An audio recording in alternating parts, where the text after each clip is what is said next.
माझ्या घरी अदानी येऊन गेलेत, घरी आले म्हणून पाप झाकायची का, असा सवाल राज ठाकरेंनी केलाय. 2-3 वर्षांपूर्वीचा फोटो काढून दाखवतायत. घरी आला म्हणून हकलून देऊ. अदानींबाबत बोलल्यानं मिरच्या झोंबल्यात, असंही राज ठाकरेंनी म्हटलंय. अडाणीशी दोस्ती करण्याचा माझा विषयच नाही. मी इतका अडाणी नाहीये.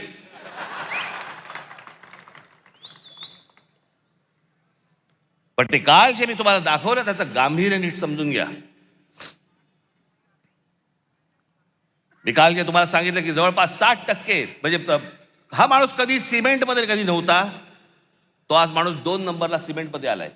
आज देशातला 2 नंबरचा सिमेंटचा व्यापारी तो आहे.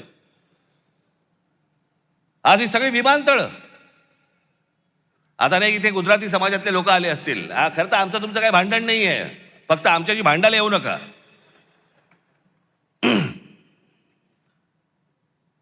हे जे डाव रस्ता आहेत याच्या विरोधात खरं तर इथला गुजराती समाजाने उभं राहिलं पाहिजे. त्यांच्या विरोधात